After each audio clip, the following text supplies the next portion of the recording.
Hello, it's Dr. Alan Yim. In this video, I'm going to be talking about monophonic modulation in use of sequence and reviewing a little bit of chromatic mediant relationships in a piece by Bach, specifically the Partita, the Violin Partita number 3.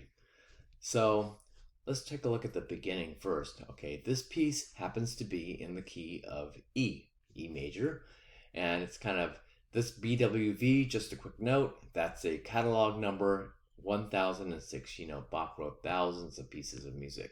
Okay, so this is for solo violin, and as I scan down the first page, you might notice there are absolutely no accidentals. So we can just, for our purposes, since we're talking about modulation, we can kind of skip through this first page because it doesn't modulate. Okay. But as we go into the second page, you notice there is something going on here. And let's see if we can figure this out. Now, the texture, it's not 100% monophonic because a monophonic texture is a single melody line. But this has a variety of things going on in it. So I should mention that even though it looks like a single line in some places, like in the measure 4, for example, that's clearly just a line. But then we have this. So we have this repeated B, and then down below. So we have some mix of harmony and melody together. But even if you have only a melody, you can play, of course, in different keys. So you can modulate using a single line. And we're going to see that, I think, coming up a little bit later. Okay, so here we have some things where you can see harmony and melody. I won't get into it right now, but let's go to this measure here, measure 29. Okay, we're still in the key of E. And then a sequence. Right? Same idea, repeated. Okay, there's no modulation, but we have a D natural there, so you have to kind of go, well, what's that? Okay, that's an E major 7. So, what would you expect the next chord to be? Well, if you have E7, you might expect the next chord to be, right, an A major chord. But here's the interesting thing. So that would sound like this. That would be normal, right? But here's what Bach does. So he's coming down. This is measure 32, and I should put a little arrow right there. This is the E7. And then he goes. And you notice it sounds a little bit more fresh, right? It's a little bit more dramatic. There's something.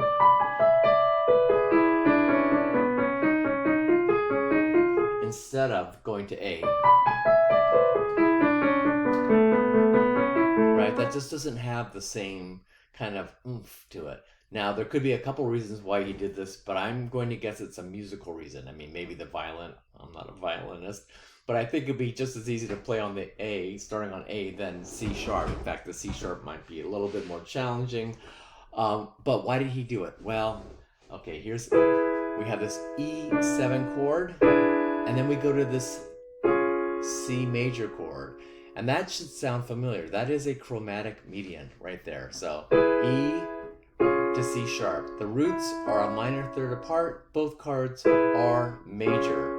This might also explain why he didn't go to C sharp minor right away, because that's where we're headed. But if he did go to C sharp minor, we would have what is called a double chromatic mediant. I won't get into that right now, but it's a major to a minor. And those two chords, they share two, actually, wait a second, E and C, no, I lied. If we went to C sharp minor, that is a diatonic chord, right? C sharp minor in the key of E is 6. So they share two notes. Doesn't quite sound as dramatic as this kind of chromatic where there's only one in common and the two other voices are moving. All right, enough of that chromatic mediant stuff.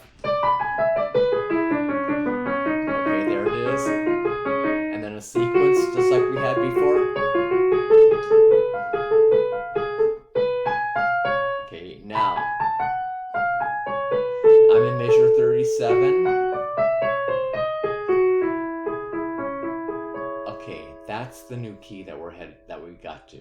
So if you back up to measure 36, let's take a look at what's going on here. So we have a C sharp 7 tonicizing F minor, and then we have there we have a G sharp 7 tonicizing C minor, and that's the monophonic modulation. So it's monophonic, but actually it's outlining the chords, so sometimes it's just adding accidentals. This one's a little bit clearer because he's actually playing the chords, but it could be done by a scale as well. So that's the modulation.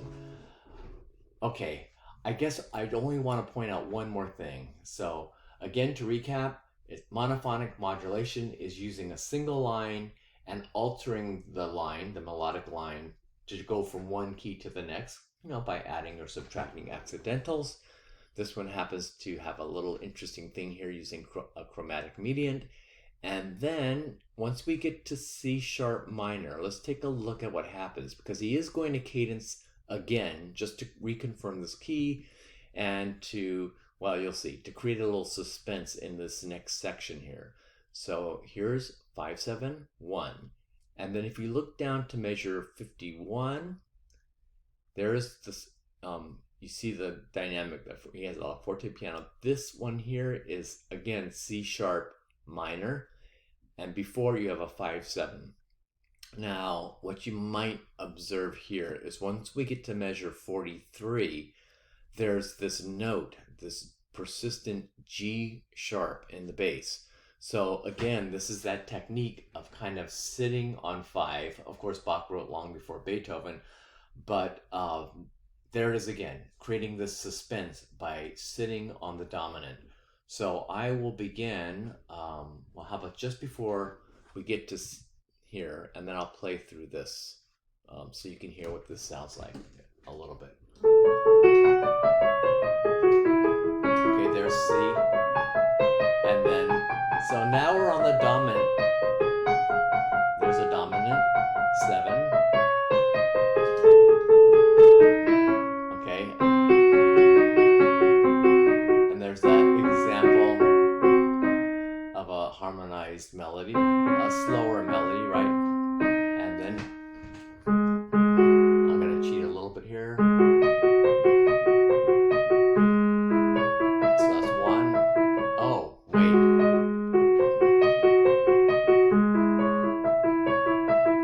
Okay, so you notice it's basically 1, 6, 4, 5.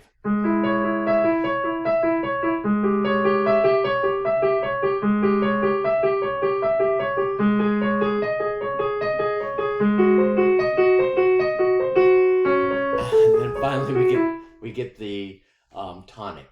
So even though this is one kind of single line at a time, the violinist and the musician has to keep in mind that G sharp is the most important note in there. That's the harmony note. It's not going back and forth between 5 and 1 like this. Sorry. No, it's not. It's and that G sharp is, you can hear it creating a lot of tension because we're not really getting the one chord. And in fact, if you look at the, like for example, measure 46 and measure 49, you notice he avoids putting the C sharp anywhere down in the lower part. It's not until you get to measure 51. Okay, that's it for today. I hope that it kind of explains to you a little bit about monophonic modulation and also how you can use a monophonic texture while still creating a variety of rhythms and lines in the actual melody. Thanks for watching.